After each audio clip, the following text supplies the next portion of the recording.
사실 지난주 좀 마칠까 했는데 또 지난주에는 뒤에 순서가 있어서 허겁지겁 마치는 바람에 오늘까지 골로새서 강해가 이어지게 됐습니다. 자, 우선 7절부터 간단하게라도 지난 시간 분량인데 그래도 스케치를 하고 지나가도록 하죠. 두기고, 많은 이름들이 지금 등장을 하고 지명들이 등장을 할 겁니다. 그러면 이런 내용들이 여기 마지막 부분에 왜 기록이 되었는가? 사실 사도 바울이 보지도 못한 얼굴들, 성도들을 향해서 이렇게 빼곡히 꼼꼼히 흔적과 기록과 안부를 남긴다는 것은 굉장히 유례가 없는 특이한 기록들입니다. 그 이유를 우리가 마지막 결어 부분에서 함께 보게 될 거예요. 우선 두기고, 굉장히 중요한 인물이죠. 두기고가 내 사정을 너에게 알려주리니, 이 두기고는 지난주 잠깐 언급을 했죠. 행운의 남자, 행복한 남자, 복된 자, 이런 정도로 해석을 해도 틀리지 않습니다. 그런데 이 두기고가 골로새 교회, 에베소 교회로 편지를 전달하는 역할을 맡아요. 여러분, 여기서 편지를 전달한다니까 무슨 우체부도 아니고 이렇게 이해를 하면 안 됩니다. 사도의 사도권을 가지고 성령으로부터 감동을 받아 기록한 서신을 그것도 이웃 동네로 왔다 갔다 하는 행로가 아니고 목숨 건 여정을 수없이 왔다 갔다 해야 돼요. 두기고가 그 역할을 맡은 겁니다. 첫째는 골로새 지역의 성도들에게, 두 번째는 에베소 지역의 성도들에게 그 심부름 역할을 맡았습니다. 그러니까 이 두기고는 사도 바울의 기준으로 보면 정말 신복 같은 그런 일꾼입니다. 동역자입니다. 그것뿐만이 아니에요. 두 번째는 예루살렘에 아주 심각한 기근이 있었습니다. 성경에 나오죠. 그래서 이방 교회들이 십시일반으로, 야, 우리가 하나님께로부터 사랑의 빚을 진 본부교회가 어려움에 처해 있으니 우리가 가만히 있을 수 없지 않느냐? 그래서 헌금을 모았어요. 그리고 그것을 사도들이 전달하는데 이 두기고가 동행을 합니다. 그러니까 그 중요한 헌금을 전달하는 이 살인적인 일정 속에도 두기고는 동행을 합니다. 또 세 번째는 어떤 수고를 아끼지 않았는가 하면 항상 그 일정 속에서 또 하나 보이지 않는 중요한 역할을 맡았어요. 뭘까요? 바울의 근황을, 바울의 안부를 그 얼굴 보지 못한 성도들에게 안위를 전달하는 역할을 맡았습니다.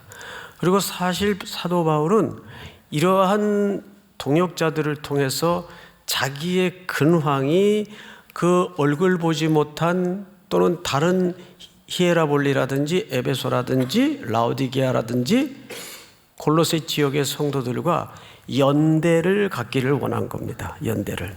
자, 세 가지를 설명드렸어요. 이게 지난주 내용인데, 두기고는 첫째 뭐의 전달자였습니까? 서신, 사도 바울의 편지를 전달하는 중요한 역할을 맡았어요. 두 번째는요, 헌금을 전달할 때 동행했습니다. 세 번째는요, 그 과정에서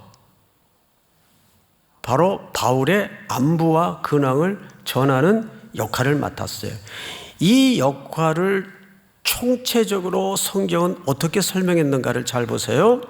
자, 몇 절을 보시냐 하면 8절 마지막에, 내가 그를 특별히 너에게 보내는 것은 너희로 우리 사정을 알게 하고 너희 마음을 뭐하게 하려 함이라? 위로하게 하려 함이라. 그런 사정을 알리면 왜 그 사람들이 위로를 받을까요? 여기에는 어떤 잘 계시구나, 마음 놓인다, 이런 낮은 차원의 위로를 설명하고자 함이 아니에요. 지난주 설명드린 것처럼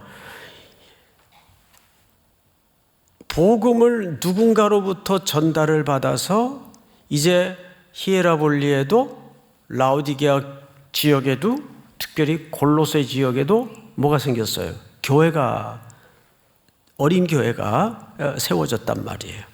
그러면 그 어린 교회들이 여러 가지 구비된 게 아직 부족해요. 흔들릴 수도 있고, 우리가 지금 이거 하고 있는 게 맞지? 또 스스로 자문자답도 하면서 아직 어리다 보니까 우리가 이거 맞는 거지? 불확실하단 말이에요. 또 불안하기도 하고. 그런데 사도 바울의 서신을 통해서, 또 사도 바울의 근황을 통해서 그러한 연대감을 더 강화시키고 결속시키다 보면 그들이 무슨 위로를 받을까요? 확인이 되는 거예요. 우리가 가는 길이 맞다. 우리가 지금 걸어가고 있는 방향이 틀리지 않다. 저희에게도 그런 일들이 있잖아요. 우리가 선교지나 또 어느 현장을 방문해 보면 거기에 우리가 전했던 복음이 우리가 기대했던 것 이상으로 꽃이 피고 자라고 열매를 맺어서 온 공동체가 달라져 있고 새로워져 있는 걸 보면 우리가 위로를 얻어요. 그 위로의 실체가 뭐죠? 참 좋다, 이게 아니에요. 우리가 행하고 걸어가고 그렇게 눈물겨운 과정을 통해서 그 과정에는 또 얼마나 삐걱거리는 문제가 많았겠고 실패도 있었지만 우리가 가는 길이 옳구나. 뭘 받는 거죠? 확인을 받아요. 여러분, 그 확인만큼 그리스도인들이 하나님 앞에 신앙생활을 하는데 견고한 위로가 어디 있겠어요? 특별히 어디 아무도 잘 모르는 낯선 곳에 가서도 하나님의 복음이 힘있게 왕성하게 전파되고 증거되고 있는 걸 보면 교제가 이루어지죠. 여기는 교회가 어떻게 설립이 됐습니까? 아주 오래전에 삼일교회 청년들이 그저 한 해 왔다가 또 다음에 오겠나 싶었는데 또 그 다음에 오고 그 다음에 오고 그 다음에 또 오더라고요. 그렇게 벌써 20년 넘게 다니는 가운데 이제는 이 마을이 그 수고의 결과로 선교대원들을 기다리고 또 그 말씀을 가르침을 받고 자란 아이들이 목사님 다 이제 애들이 커서 서울 가가지고 삼일교회 다니는 거 아세요? 그런 실증적인 이야기를 듣는단 말이에요. 그러면 제가 덤덤하겠어요? 위로가 되겠어요? 그 위로의 실체는 어떤 위로일까요? 참 좋다, 기쁘다, 그런 정도가 아니에요. 우리가 막 그 일을 급급하게 모여서 또 꾸려가지고 내려갈 때는 이게 뭐 의미가 있겠나, 그냥 여름 휴가 얻어가지고 그냥 수고하다 오는 거지, 그 정도로만 이해를 했는데 그 연약한 행로 속에서도 하나님이 일하고 계셨구나. 그래서 뭘 받는 거예요? 확인을 받는 거예요. 위로를 받는 거예요. 용기를 갖는 거예요. 그 위로를 얘기하는 거예요. 믿습니까? 그래서 그 위로를 전달하고 위로를 확인시키는 심부름꾼이 누구죠? 두기고. 또 다음 인물을 볼까요? 9절 보니까 신실하고 사랑을 받는 형제 오네시모를 함께 보낸다. 자, 여러분, 여기 신실하고 사랑을 받는 형제 오네시모는 골로새의 빌레몬이라는 성도 밑에 노예였습니다. 근데 무슨 사정이 있었는지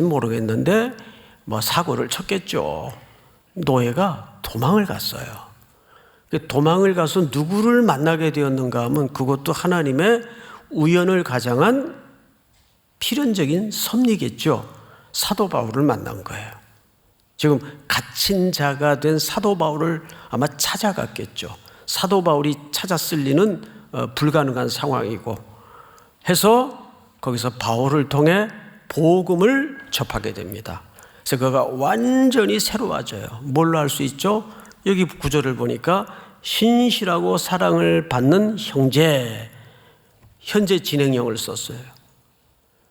오네시모는, 성경을 보십시다. 오네시모를 함께 보낸다. 그럼 무슨 얘기입니까? 골로새 지역으로 그가 도망쳐왔던 현장으로 다시 돌려보낸다 그 말이에요. 그럼 누굴 부득이 대면할 수밖에 없겠어요? 그 주인이 빌레몬이에요. 그 주인을 만날 수밖에 없겠죠. 그러면 복음을 접한 오네시모와 이미 성도인 빌레몬 사이에는 풀어야 될 인생의 숙제가 남아 있었는데 뭐가 이루어질 수밖에 없습니까? 화해. 종과 주인의 화해. 오바마 대통령이 미국의 대통령이 됐을 때 어느 목회자 한 분이 신문에다 칼럼을 썼어요. 종과 주인의 화해. 그러니까 오바마 대통령은 자기 신분증에다가 자기 피부 컬러를 블랙으로 써놨습니다.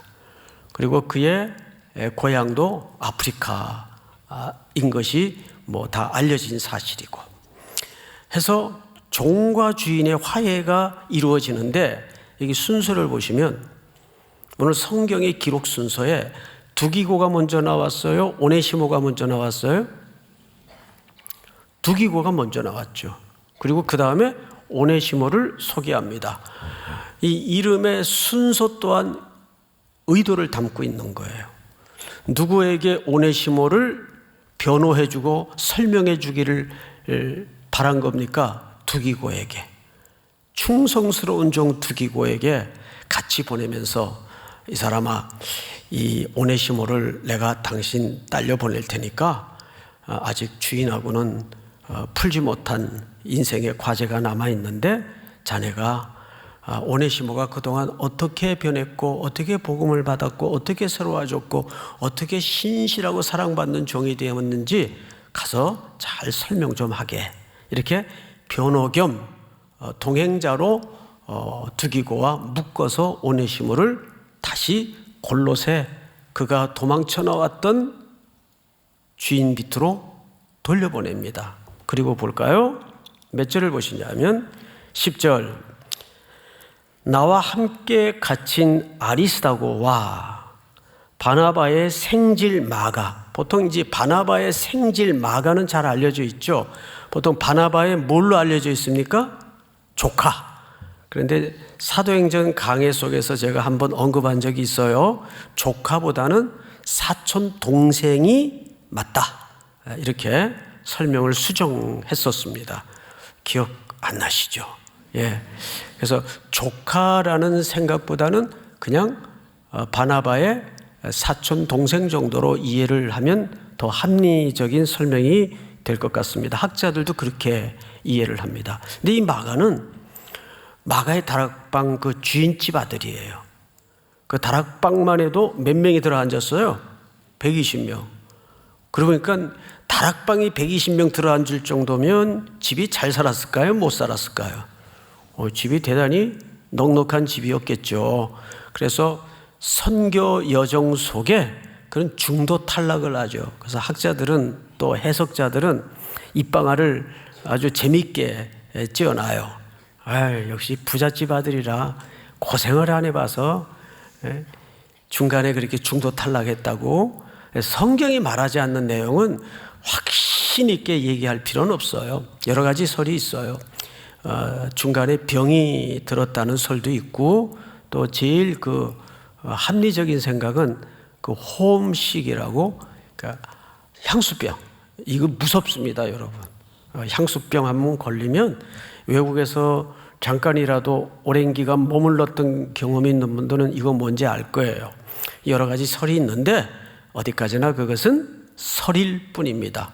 그 부잣집 아들이라서 이건 조금 너무 억지가 아닐까 그렇게 생각이 됩니다. 어쨌든 지금 아리스다고 또 바나바의 생질 마가, 이 마가에 대하여 너희가 명을 받았음에 그가 이르거든 영접하라. 왜냐하면 이 마가 때문에 누구하고 누가 대판 싸웠죠. 바울과 바나바가 다음 선교 여행을 떠날 때 마가 때문에 대판 싸워요. 사도행전 13장인가 무렵에서 바나바는 그래도 한번 기회를 더 줍시다. 그런데 후배인 바울이 딱 자릅니다. 안 됩니다. 중도에 탈락한 저 사람은 다시 또 우리에게 힘이 되는 것보다는 짐이 될 소지가 큽니다. 안 데리고 갑니다. 그래서 바나바가 마가를 데리고 이탈을 해요. 여기에서 바울도 커플이 바뀌죠. 동역자가 바뀌어요. 실라. 그래서 바울과 실라 조합이 그래서 이루어집니다. 얼마나 크게 싸웠는지 세상에 성경이 다 기록이 될 정도로 크게 싸웠어요. 한 성격들 했던 것 같아요. 근데 바나바는 좀 참았을 텐데 성격상 바울이 그냥 대노를 했던 것 같습니다. 어쨌든 그렇게 해서 두 커플은 헤어집니다. 참 일하다 보면 이런 일들이 없어야 되는데 부득이 발생할 수밖에 없겠죠. 그래서 제가 오늘 우리 김희석 교수님이 몇 부 설교하셨나? 4부 설교하셨어요. 4부 때 다 참석하셨군요. 제가 저 은혜를 참 많이 받았어요. 물론 이제 늘 우리 김 교수님 설교를 통해서 은혜를 받지만 오늘 하나님의 성품 시리즈의 두 번째 시간으로 전능이라는 주제에 대해서 말씀을 주셨는데 여러 초점이 있어요. 네, 그 중에 하나의 초점이 하나님은 실패도 사용하신다. 하나님은 실패도 사용하신다.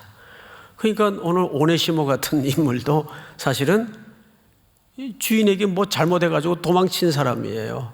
그런데 그가 만약에 도망치지 않았다면 바울과의 만남이 불가능했을 것이고, 우리가 결과론적인 얘기지만은 그렇지 않습니까? 아브라함이 하나님 앞에 기다리지 못하고 불신앙적인 행동을 드러냈죠. 그리고 13년의 침묵을 깨시고 아브라함에게 하나님이 처음 하신 말씀이 뭐죠? 나는 전능한 하나님이라. 나는 전능한 하나님이라. 그러니까 네 실패 속에서도 나는 일하고 있었다. 네 연약함 속에서도 나는 일하고 있었다. 여기서 그냥 가슴 한켠이 너무 안위가 되고 뭉클해지는 거예요. 내가 넘어져 있고 내가 주저앉아 있을 때는 아무도 나를 외면한 것 같고 돌아보지 않은 것 같은데 내 실패 속에서도 하나님은 일하고 있었구나. 그게 전능하신 하나님의 성품에 담아져 있는 뜻입니다. 믿습니까? 하나님은 실패도 활용하십니까? 안 하십니까? 활용하십니다. 둘째 아들이 실패가 없었다면 우리는 구원의 은혜를 배울 기회가 없었을 거예요. 집안에만 묶여있던 큰아들을 통해서는 그도 참 맞아 마땅할 인물이지만 또 그의 그 모자라고 부족한 성품을 통해서 우리는 우리 안에 또 한 모습을 들키고 말았습니다. 그렇죠? 항상 큰아들이 문제지. 교회도 보면 큰아들이 많아서 문제예요. 둘째 아들은 항상 감사와 면목 없는 마음으로 정말 고마운 마음으로 신앙생활을 하는 스타일이에요. 보면은. 근데 교회는 항상 이 큰아들이 많아서 문제죠. 몇 년 전인가요? 한 2년 전에 우리 LA 남가주 사랑있게 노창수 목사님이 오셔서 그 말씀을 하시는데 속으로 많이 웃었어요. 내가 큰아들의 모습을 갖고 있을 수도 있겠다. 또 한켠에 작은 아들의 모습도 있겠죠. 그러니까 하나님은 전능하세요. 그러니까 우리가 주변에 함부로 모든 것들을 쉽게 단정적으로 재단하거나 끊어서 얘기할 수 없어요. 왜? 전부 과정일 수밖에 없기 때문에. 우리는 과정 속에 있습니다. 그렇죠? 예. 다 만들어져 가고 있는 공사 중의 건물들일 뿐이에요. 자, 그런데 이제 그 다음 인물을 좀 볼까요? 유스도라 하는 예수도, 이때는 예수라는 이름이 굉장히 많았어요. 예수도 너희에게 문안하느니라. 그들은 할레파이나 이들만은 하나님의 나라를 위하여 함께 역사하는 자들이니 이런 사람들이 나의 위로가 되었느니라. 이 세 사람을 뭐라고 묶어서 총칭하고 있던가요? 그들은 할레파다. 할레파가 뭐냐 하면 율법을 법법하는 사람들이. 그러니까 쉽게 이해하면 사도 바울도 율법에 관한 하는 정말 총 나와라 칼 나와라 하는 성격인데, 그가 거듭나고 나서 조금씩 달라지고 있는 중이죠. 그런데 이 언급된 세 사람은 바울보다 더하면 더한 사람들이. 그러니까 말하자면 하나님의 법에 대해서, 율법에 대해서 굉장히 강경파예요. 법이요! 뭐 이렇게 주장하는 사람들이. 그런데 바울이 이 사람들 때문에 뭐가 되었대요? 위로가 되었대요. 왜? 그랬던 사람들이 그리스도의 복음을 접하고 나서 하나님의 복음을 이방인들에게 전하는 은혜를 흘려보내는 하나님의 축복의 동력자가 되었다고요. 누가 일하신 결과일까요? 하나님이. 그러니까 우리는 다 이 조각 그림 같아서 어느 영혼 하나 하나님의 기준과 하나님의 시선에서는 버릴 영혼도 없고 쓸모없는 영혼도 없어요. 다 필요해요. 그래서 교회는 세상에서 제일 재밌는 공간이 교회예요. 뾰족한 사람도 있고 둥근 사람도 있고 네모난 사람도 있고, 그러니까 직진도 있고 늘 돌아다니는 사람도 있고 별 사람이 다 있어요. 나 어두운 거 싫다고 계속 불 켜고 다니는 사람도 있고, 절약해야 된다고 계속 불 끄는 사람도 있고, 그러면서 돈이 절약이 되고 돈이 낭비가 되는데 목적이 있지 않고, 하나님은 그렇게 어우러져서 하나님의 그림을 만들어 가고 있을 뿐이에요. 우리가 거기에 하나님의 경영의 눈이 열어질 수 있어야 됩니다.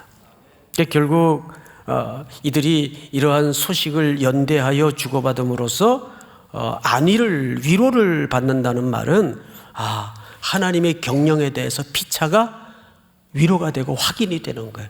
우리가 걸어가는 이 길이 옳았구나.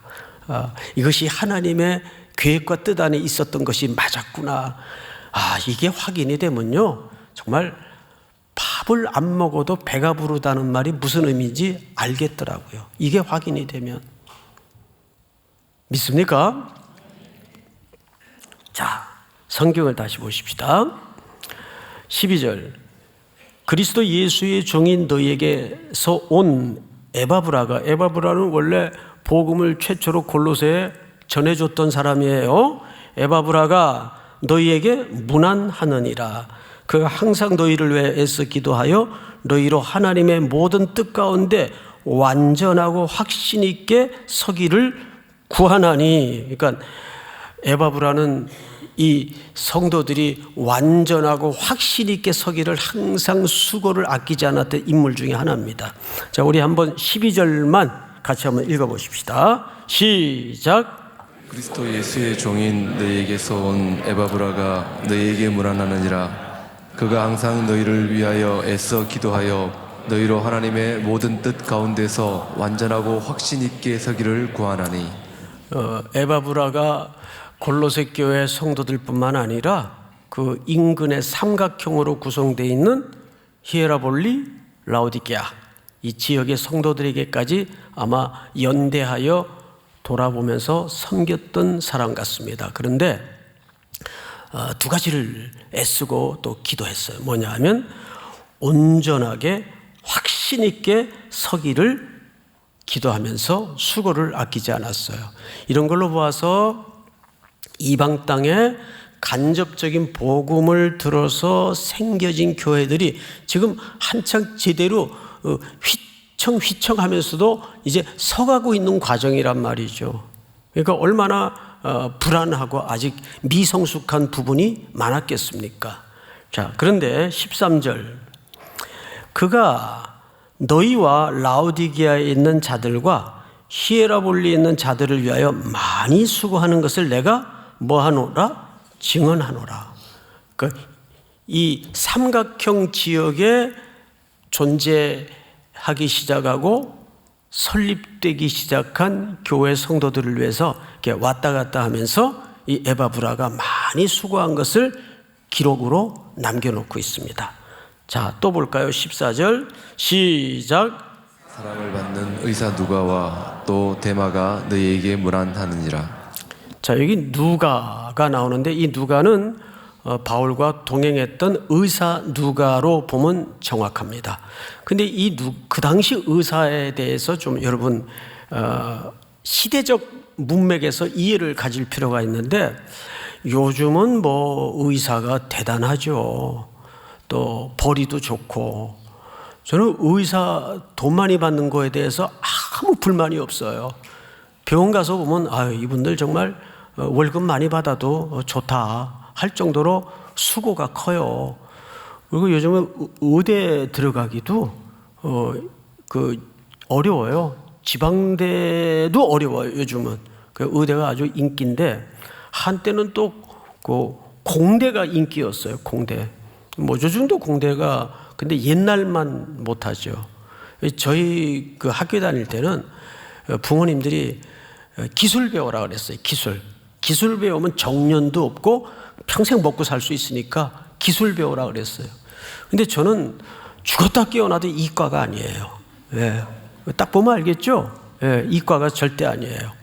그래서 뭐 그런 이제 부품들을 이렇게 만지면 반드시 부서지고 고장이 나고 망가져요. 그래서 집에서는 못 하나 박지 않아요. 예. 다 다른 분이 하세요. 다 다른 분. 제가 못합니다. 가만히 있으라 그래요. 가만히 있으라고. 정말 가만히 있다가 나와요. 가만히 있다가. 자, 그런데 여기 데마라는 사람이 참 그 캐션 마크입니다. 성경에는 데마가 여러 군데 나오는데 디모데 후서에 보면 사도 바울이 이런 얘기, 데마는 세상을 사랑하여 제 갈 길로 갔고 그래요. 근데 그 데마가 여기서는 아닙니다. 다른 데마예요. 왜냐하면 이 데마는 다른 성경에서도 신실한 일꾼으로 마지막까지 기록이 된 또 다른 성경을 우리가 만날 수 있는 걸로 보아서 이 데마는 세상을 사랑하여 제 길로 간 그 데마가 아닙니다. 다른 데마로 보면 정확합니다. 자, 그런데 또 무난하느니라. 라오디게아에 있는 형제들과 눈바와, 여기 눈바는 여성형으로 쓸 수 있고 남성형으로 쓸 수 있는데 학자들은 대체적으로 여성으로 이해를 합니다. 자, 그러면 눈바, 또 앞에 누구였죠? 데마, 또 앞에 누구였죠? 누가. 이 누가는 특별히 사도 바울 곁에서 의사로 섬겼던 형제인데, 당시 이 의사는, 의사 얘기하다 말았죠. 의사는 놀랍게도 천민이나 그리고 노예들 중에 가르쳐서 갖는 의학 기술이었어요. 그래서 그 당시는 그렇게 의사들이 대접받던 시대가 아니에요. 그 자기 몸을 돌봐주는 정도의 그런 노예보다는 조금 위로 취급하는 그런 분위기였습니다. 여러분, 북쪽을 가면 의사 대우가 남쪽처럼 그렇게 돼 있지 않습니다. 북쪽도 옛날에 그 의사 가족이 집단으로 배를 타고 귀순을 했던 거 기억나세요? 김만철 씨라고 검색해 보면 나와요. 그분이 북에서 의사를 하다가 도저히 살 수가 없어서 배를 하나 구입해서 가족들을 태우고, 이게 그 남쪽으로 귀순한 북녘 주민들 중에 최초로 가족 단위 귀순이었습니다. 그것도 어디 경로를 이렇게 거쳐온 게 아니고 직접 배를 타고 내려. 그게 굉장히 세계적인 아주 한 뉴스였죠. 김만철 씨라고 찾아보면 나올 거예요. 그분이 그때 북한의 의사들의 그 비참한 생활 대우와 형편에 대해서 폭로를 했죠. 막 그 정도 수준의 이 시대적 맥락에서 누가는 수고를 했습니다. 복음을 위해서. 자, 그런데 15절, 라오디게아에 있는 형제들과 눈마와 그 여자의 집에 있는 교회에 문안하고, 이 당시 교회는 잘 아시는 것처럼 이렇게 건물이 제대로 세워져서 한 공간에 모이는 그런 교회보다는 가정에 있는 교회입니다. 가정. 우리 한국 교회사도 그 초기 역사를 보면 많은 교회들이 어느 장로님들 가정에서 그렇게 교회가 많이 시작이 됐어요. 장로님들 가정에서. 사실 가장 교회를 잘 설명할 수 있는 동일한 속성을 유지하는 공동체는 가정밖에는 없습니다. 그래서 성경에서도 교회를 설명할 때 가정을 비유해서 교회를 설명하죠. 특별히 에베소서 같은 경우가 그렇습니다. 에베소서는 다시 언급하지만 머리이신 그리스도의 몸을 설명하는 거예요. 지체, 교회가 뭐냐를 설명하는 게 바로 에베소서의 논점입니다. 골로새서는 반대예요. 몸인 교회의 머리가 누구냐, 그리스도가 누구냐를 설명하는 것이 골로새서의 논점의 초점이에요. 그러니까 에베소서와 골로새서는 짝을 이룰 수밖에 없는 굉장히 유사한 성격의 설명들이, 중첩되는 설명들이 많지만 초점은 다르다, 이렇게 보시면 정확합니다. 이제 거의 다 왔어요. 16절 다시 한번 봅니다. 제가 읽습니다. 이 편지를 너희에게서 읽은 후에 라오디게아인의 교회에서도 읽게 하고, 또 라오디게아로부터 오는 편지를 너희도 읽으라. 그러니까 서로 이 서신을 회람하라 그 말이에요. 너희만 읽고 끝나지 말고 회람해서 읽어라. 자, 여기에서 좀 중요한 설명을 하겠습니다. 사도 바울이 성령의 감동을 받아 편지 형식으로 서신을 썼어요. 그리고 이 서신은 라오디게아에, 골로새에 회람 형식으로 돌려서 읽을 것을 권고합니다. 여러분, 성경의 관점에서 자기가 쓴 개인적인 서신이었다면 이거 꼭 좀 읽어봐. 문장 하나 장난 아니지? 너 이런 단어 어디서 만나봤어? 이런 거 자랑하려고 읽으라 그랬을까요? 그런 의미가 아니에요. 나중에 이 설명들이 성경을 정경화하는데, 특별히 이 골로새서를 하나님의 말씀으로 받아들이고 정경화하는데 매우 중요한 기초가 되고 근거가 되었습니다. 자, 그래서 저는 요즘 참 하나님이 우리 교회를 이끌어 가시는, 교회는 누가 이끌어 가죠? 하나님이 이끌어 가세요. 담임 목사가 이끌어 가는 거 아니에요. 그런 교회가 되면 큰일 나요. 한 사람의 리더십이 이끌어 가고 이끌려가는 교회는 위험해요. 큰일 나요. 교회는 성령과 말씀, 그리고 하나님의 열심히 이끌어가는 교회가 돼야 되는데, 쭉 지난 시간들을 요즘 기도하면서 돌아보면 놀라운 게 뭐냐 하면, 근간에 우리 교회 2개의 법인이 설립이 됐어요. 모르셨어요? 알고 계시잖아요. 하나는 뭐죠? 헤세드 법인이 설립이 됐어요. 이 법인은 사회적 약자에 대한 실천적 측면을 제대로 섬기기 위해서 하나님이 우리 교회에 주신 큰 선물입니다.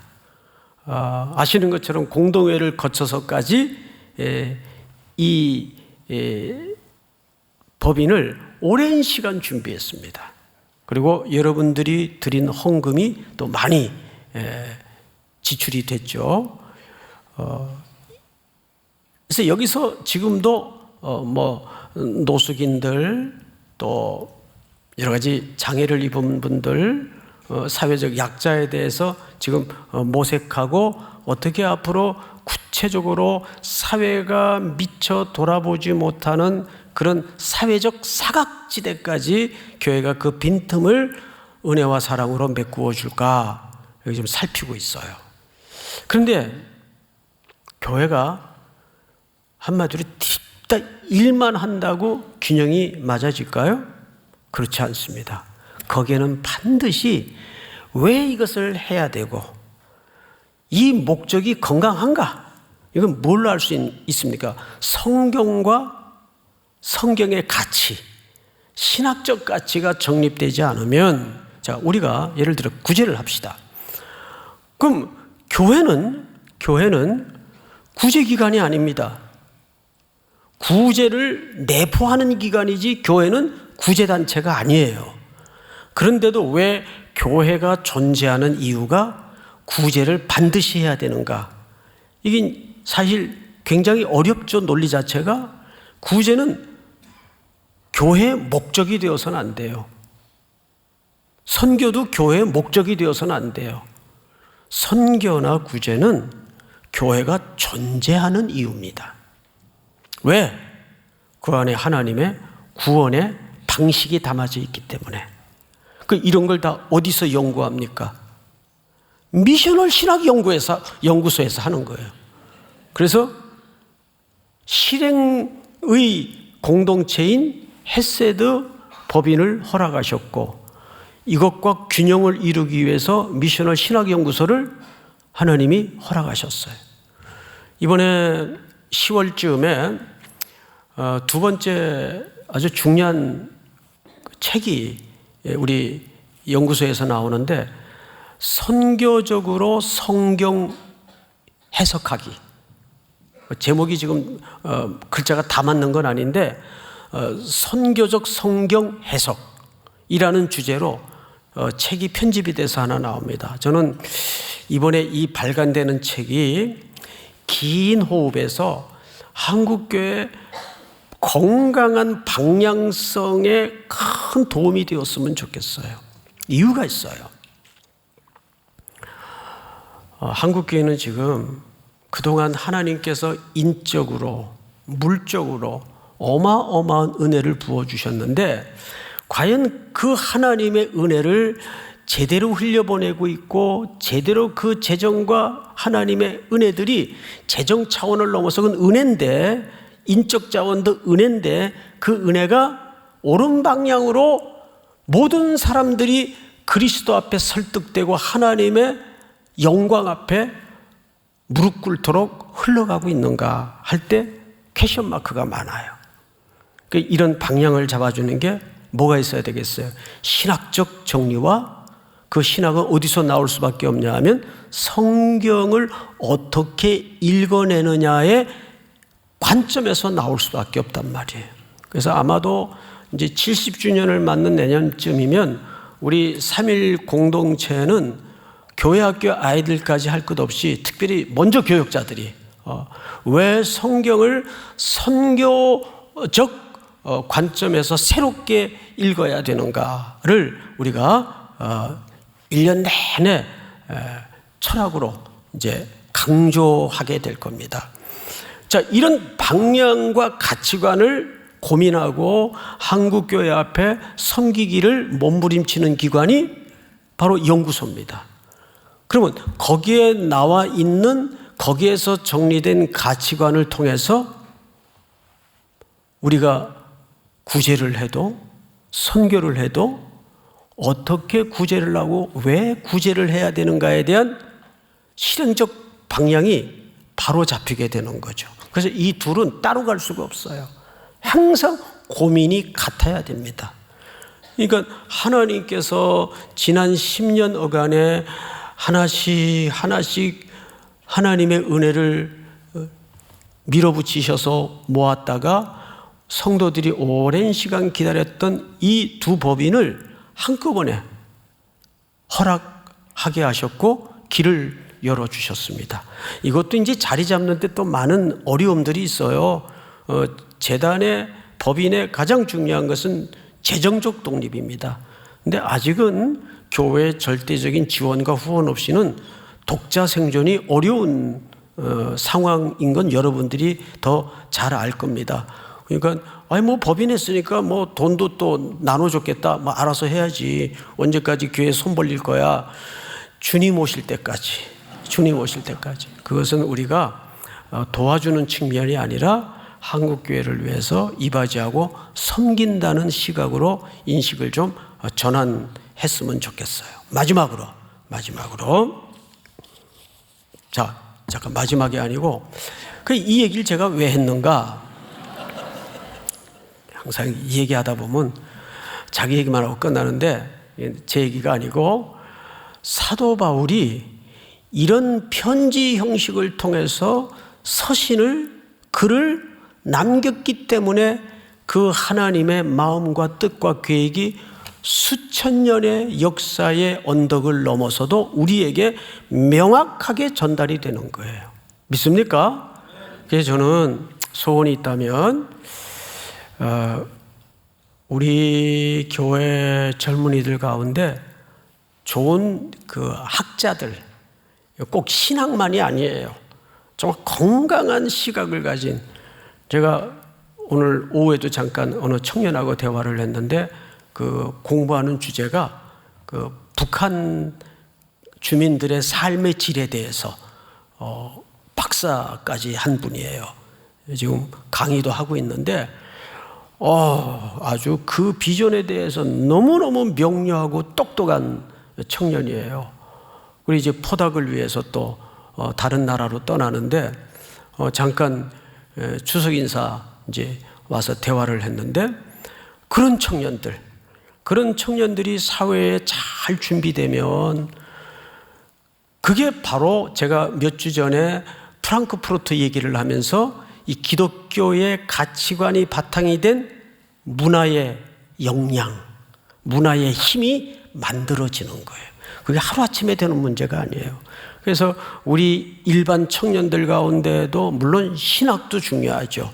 그렇지만 똑같이 그런 건강한 자기의 잡을 통해서 잡을 넘어 이 인류의 하나님의 경영의 관점에서 섬기고 이바지할 수 있는 좋은 청년들을 교회가 학자들을 또 길러내야 됩니다. 그래야 그 학자들이 사회의 방향타가 되고 지표가 되어서 이 사회가 어디에 지금 문제가 발생하고 있고 향후 우리는 어디로 가야 될 것인가, 이런 지표들을 계속 고민하고 교회와 씨름해주고 만들어내야 되는 거죠. 자, 마지막으로 17절 아키포에게 이르기를 주 안에서 받은 직분을 삼가 이루라고 하라. 이 톰 라이트라는 학자는 도대체 주 안에서 받은 직분이 뭔가, 보편적인 것을 얘기하는가, 그 직분을 이루라는 말은 무슨 뜻일까? 여기에서 우리가 하나 힌트가 뭐냐면 에바브라의 수고와 그 교회의 역할을 연결해 보면, 자, 에바브라는 이제 막 생성되기 시작한 어린 교회를 위해서 어떻게 수고를 했다고 그랬죠? 그들이 완전해지고 그들이 흔들리지 않도록 견고해지기를 애쓰고 수고했고 기도했다고 그랬어요. 그러면 이 아키포는 성경을 잘 보시면 주 안에서 받은 직분을 삼가 뭐 하라고 하라? 이루라고 하라 해서 이 톰 라이트는 그런 설명을 합니다. 아마도 교회에 들어오는 젊은 어린 신자들이 온전하게 세워질 때까지 말씀으로 지도하고 양육하고 가르친 교사가 우리 요즘 언어로 표현하자면 새가족부 간사, 새가족부 교사 이런 직분을 맡은 역할이 아니었겠는가. 이런 이제 명단을 여기다가 바울이 마지막에 붙여놓습니다. 근데 마지막 절을 한번 볼까요? 18절 전체가 한번 같이 읽읍시다. 시작. 나 바울은 친필로 문안하노니 내가 매인 것을 생각하라. 내가 너에게 있을지어다.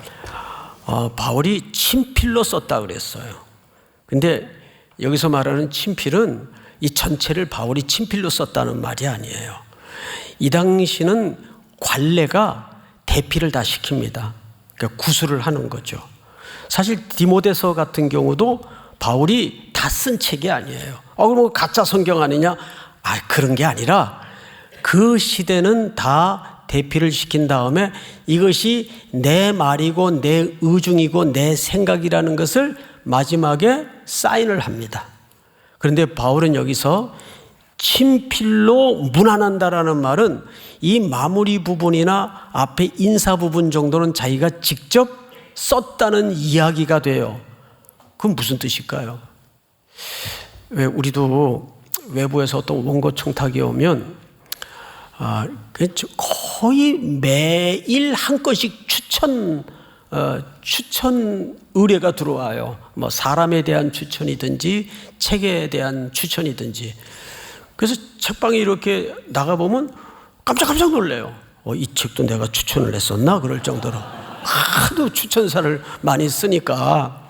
그런데 이제 사람에 대한 추천이 들어오면 그냥 원래 문서 있는 형식에다가 인적사항만 죽어서 추천사 사인 도장 찍어가지고 보내요.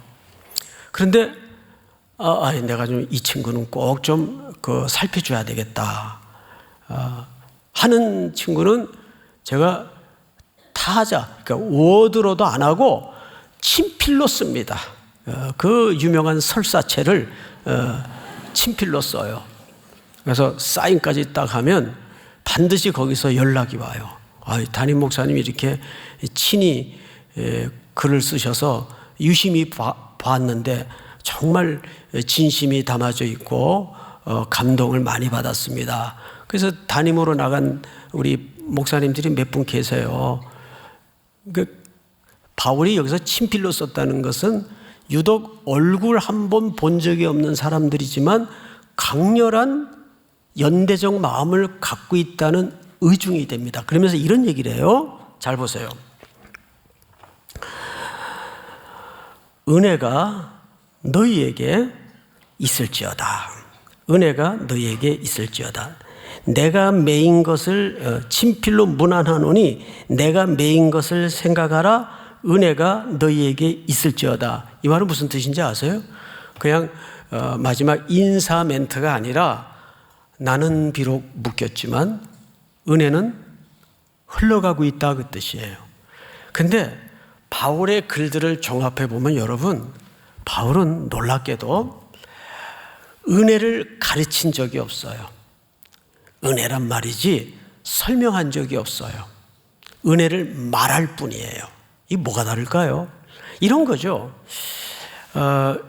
여러분 자전거를 이제 배운다고 합시다. 그러면 제가 칠판을 갖다 놓고 여러분 자전거의 구조라는 것은 앞바퀴가 지름 몇 센치고 뒷바퀴가 지름 몇 센치고 안장의 높이는 어떻고 이 휠의 원리는 뭐며 이런 거를 제가 여기 서서 한 10시간을 가르친들 여러분 자전거 탈 수 있어요? 못 타요. 탈 수가 없어요. 그럼 어떻게 해야 돼요? 자전거를 배우려면. 예. 영어 공부해 보신 분들은 아실 텐데 외워야 이해가 됩니다. 맞아요? 틀려요? 수학도 외워야 이해가 됩니다. 어느 목사님이 설교를 할 때 인용한 스토리인데 제가 참 아주 콕 찍어내는 은혜를 받았어요. 이 표현이 맞나 모르겠는데 어느 노신사가 길을 가다가 넘어졌어요. 그때 껌파리 하던 소년이 그 노신사를 그 위험하고 위기의 순간에 구해 드렸습니다. 근데 이제 은혜를 입은 노신사가 그 거리에 뭐 거의 구걸하다시피 하는 어린 소년에게 야단을 치는 거예요. 너는 이 시간에 왜 여기 있냐? 선생님 왜 그러세요?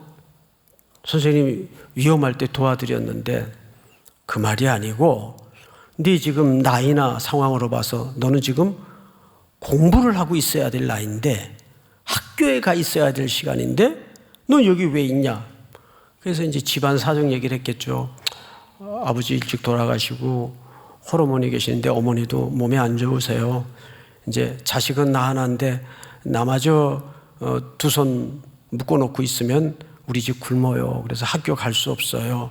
그래서 제가 참 어리지만 이거라도 해야 오늘 저녁 먹을 수 있는 그런 정말 절박한 생활이기 때문에 부득이 제가 이 시간에 학교 갈 수 없고 여기에 나와 있습니다.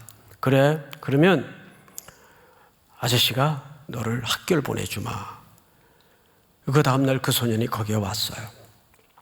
엄마가 뭐라 그랬든 엄마가 잠깐 뵙재요. 그래? 갔어요. 이 아이 학교 못 갑니다. 아니 무슨 얘기냐고. 내가 다 책임지겠다는데 왜 못 가냐고. 이 아이 학교 가면 저는 몸이 이렇고 우리 집 살 수가 없습니다. 죄송합니다. 그러니까 이 신사가 그러면 내가 어머니 살 수 있도록 생활여건까지 다 책임져 줄 테니까 그러면 되겠냐고. 그래서 이 아이는 학교를 가게 됐고 어머니도 생활 걱정 없이 아들을 공부를 시키게 됐어요. 근데 다음 날 이 모자는 광화문 이순신 장군 동상 앞에 가서 하루에 아침 9시부터 10시간씩 매일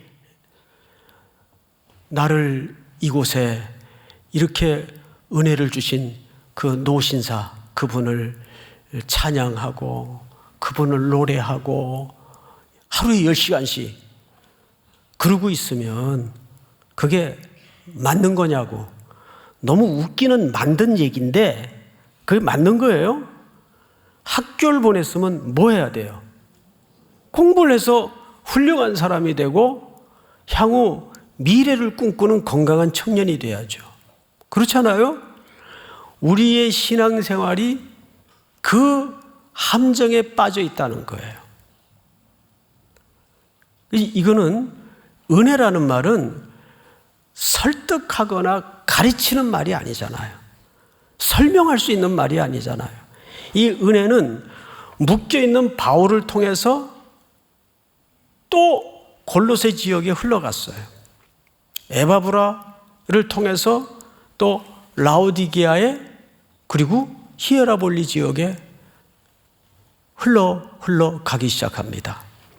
저는 여기서 이 마지막 사도 바울의 인사 멘트를 읽다가 공부하다가 천둥을 치는 소리가 들렸어요. 아하, 그래서 이 명단의 의미가 거기 있었구나. 이렇게 얼굴 보지 못했던 수많은 흩어져 있는 일꾼들을 통해서 뭐가 흘러간 거예요? 하나님의 은혜가 흘러간 거예요. 여기 바울은 절대 이렇게 명단 일일이 열거해서 서신에다가 올려놓는 이런 스타일이 아니에요. 로마서와 골로새서에만 이런 자세한 명단이 기록되어 있습니다. 이 명단이 갖는 의미가 뭘까요? 왜 문안하라, 문안하라, 문안하라. 이 권고와 이 충고가 어떤 함의가 담아져 있을까요? 하나님의 은혜는 내가 누렸으니 그 은혜를 내가 제일 잘 알아요. 그렇죠? 예수 그리스도의 생명을 통해서 우리는 은혜를 입은 사람들이에요. 그 은혜가 가르치고 설명하는 은혜가 아니라 행하고 흘러가고 나누어지는 은혜가 돼야 된다 그 말이에요. 그게 무난하라는 뜻이에요. 그리고 여기에 열거된 이 수많은 보석 같은 하나님의 무명이 될 뻔했던 명단들이 이 성경에 빼곡히 마지막 부분에 기록되어 있는 것은 이런 조그마한 사람들을 통해서 그냥 큰 역할이 뭐 있어요? 그런 인물들을 통해서 뭐가 지금 계속 흘러서 우리에게까지 온 거죠? 하나님의 생명과 하나님의 은혜가 흘러서 지금 우리에게까지 와 있는 거 아닙니까? 우리 삼일교회는 주님 오시는 그날까지 여기에 전부 명단에 기록이 되어서 하나님의 축복과 생명과 은혜를 유통하고 흘려보내는 복된 명단에 피차가 묻어나는 순종이 있기를 우리 그리스도의 이름으로 축원하고 축복합니다. 다 일어나십시다. 우리 웨이메이커, 길을 만드시는 주,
주리 마음 만지네.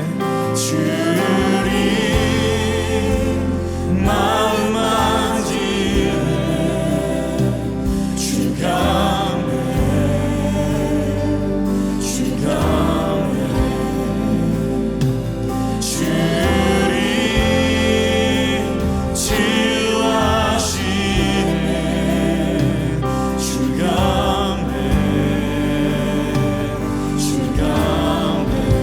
새롭게 주리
어마어마한 주역이 역사하시네.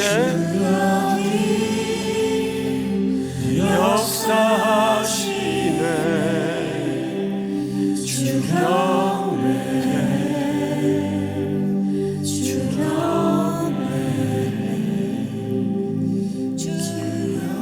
우리 기도하겠습니다. 거룩하신 하나님, 골로새서 넉 장에 걸친 강해를 통해서 우리 삼일교회, 이 시대의 교회가 무엇을 어디로 향해야 할지를 설명해 주시고 가르쳐 주심을 감사합니다.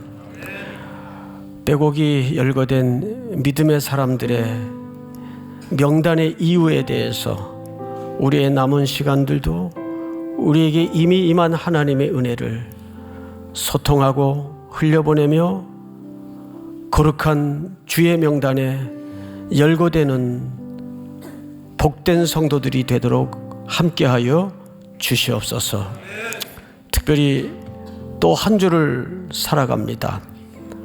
동행해 주시고 걸음걸음마다 주님의 기쁨을 경험하고 누리는 한 주간이 될 수 있도록 인도하여 주시며 계속되는 각종 교육과 제자훈련, 아카데미 위에 복을 더하시고 이 모든 준비의 과정을 통해서 또 더욱 견고한 선교가 준비될 수 있도록 함께하여 주시옵소서.